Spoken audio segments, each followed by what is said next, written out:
Hi, I'm Celeste and welcome to my channel.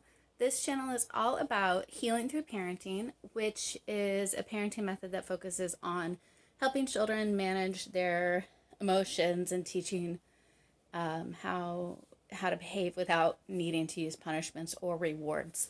It's a lot about consent and communication and teaching children emotional literacy as early as when they're newborns.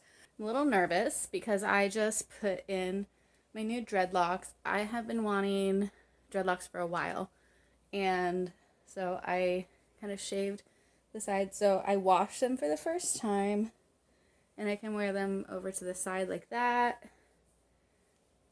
I'm just trying to kind of play with them and see how I like them. But I have some are some are synthetic from Amazon, and then some of them are wool from a little shop on Etsy. So this video is all about making a safe spot in your house. And what a safe spot is a place that you or your child can go to when you're feeling overwhelmed or overstimulated and you need a place where you can just have a little bit of time for yourself. So with a toddler, a great thing you could do is set up like a little tent in your house, somewhere in the corner. And it's really helpful to have a safe spot because inside of the safe spot you can put a safe box, which is a basket of items that are useful when you need help calming down. And this is really great for toddlers too. Really, any age can benefit from having a safe space and a safe box so that when emotions get too intense and too overwhelming, you can go and recenter and come back down.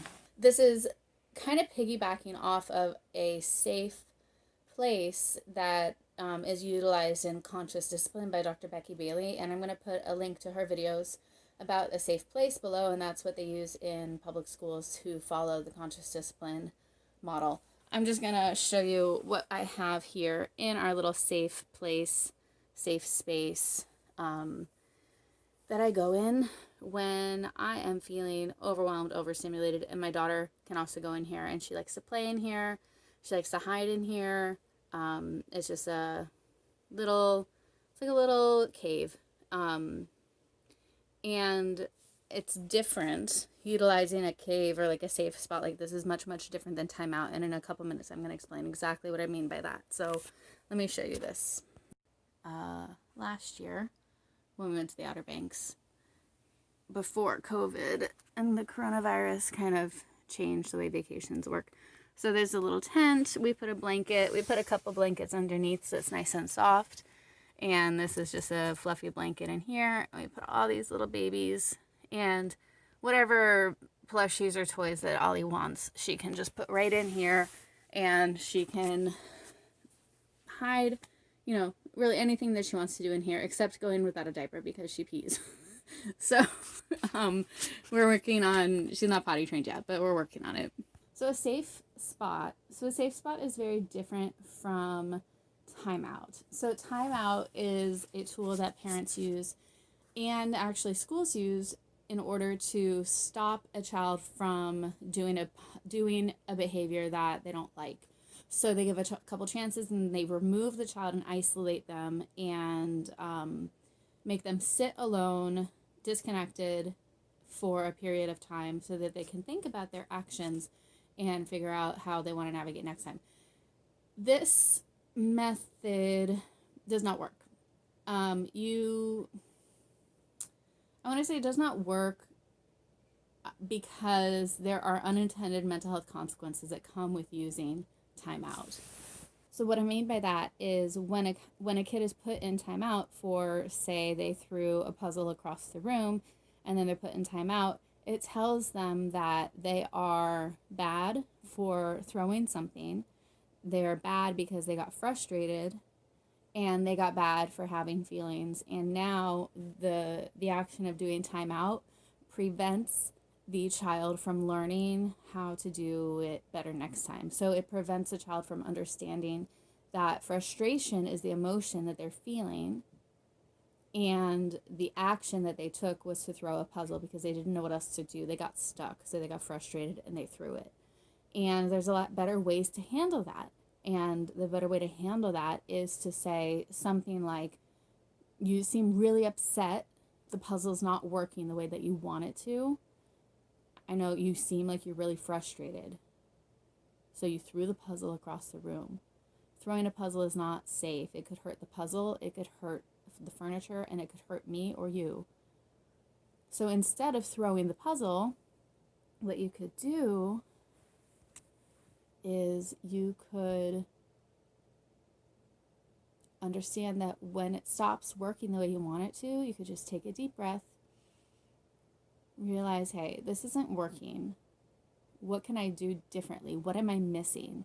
Because frustration, or that emotion, comes from not knowing how to proceed. And when you get frustrated, you can either use that emotion as an opportunity to learn how to do it better or how to do it differently, or you can use frustration as a stopping point where you stop progress. And I think a lot of people choose to use their frustration to stop progress rather than learning from it, because it's really hard to learn new things if you're stuck in depression or anxiety from trauma that was never resolved. So the way that the safe place or the safe space, whatever you want to call it, it really doesn't matter.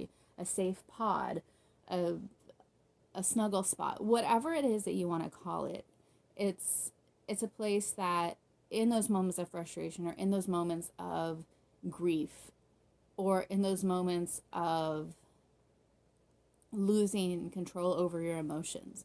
And kids get that too. That's why they misbehave. They just haven't learned how to control the behavior. They've learned how to have maladaptive behaviors to keep those emotions at bay because they haven't figured out how to navigate them safely. And that's what a lot of adults struggle with too. So you use something like, the little snuggle spot or whatever you call it, to feel grounded and safe so that you can navigate through those emotions that feel really uncomfortable, so that you don't have to resort to throwing something. And this method, the healing through parenting, is all about teaching the child to identify that emotion. They're not in trouble for throwing. They're not in trouble at all. They had an emotion. How do you handle that emotion so that you don't hurt somebody with it? And I think that a lot of the reasons why there's so much violence in the world, and there's so much hatred, and there's so much sexual violence, and there's so many arrests and people doing things that hurt other people, is because they don't learn when they're children how to be consensual, because they were not respected as children.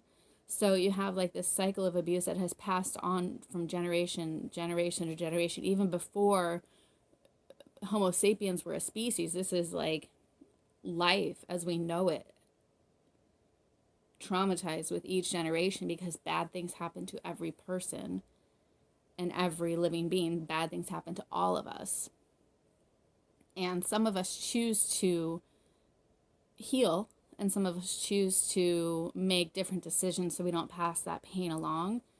And some of us choose to hurt others because we can't hold that pain inside of ourselves. We have to resolve it, or we have to, by feeling it and understanding where it came from and putting it to bed with therapy or rapid resolution therapy, EMDR, or, anything, talk therapy, talking to a friend, or just crying. There's so many ways that you can express these emotions that are locked up. And when something triggers those emotions, you have a choice to be abusive, or you have a choice to use those trigger points and use those triggering moments as a way to heal. And this channel is all about how to stop that kind of cycle of abuse so that we don't keep hurting each other, and we know what to do instead.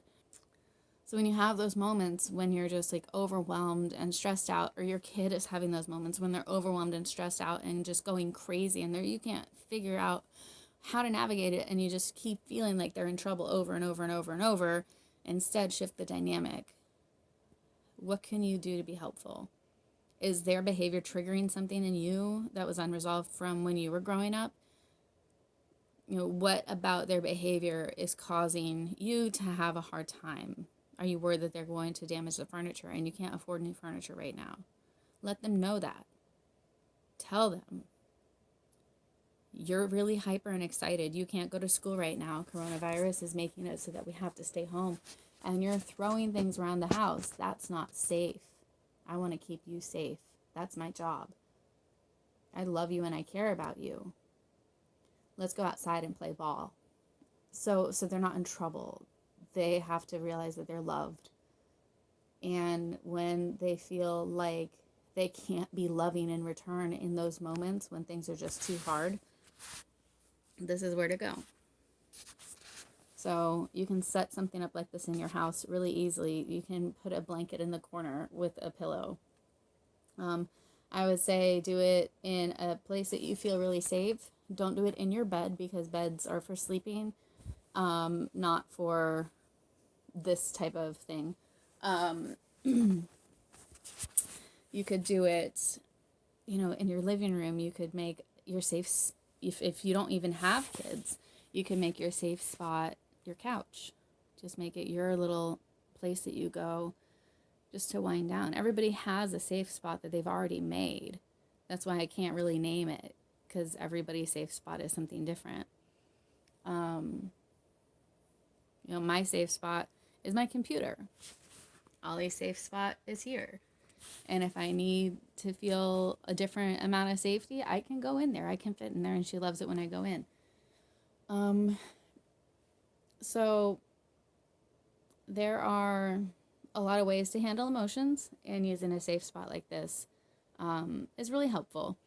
So if this video is helpful and you find this content interesting, please consider subscribing and liking this video. It helps my channel reach more people, and it helps people who are interested in this content be able to find it.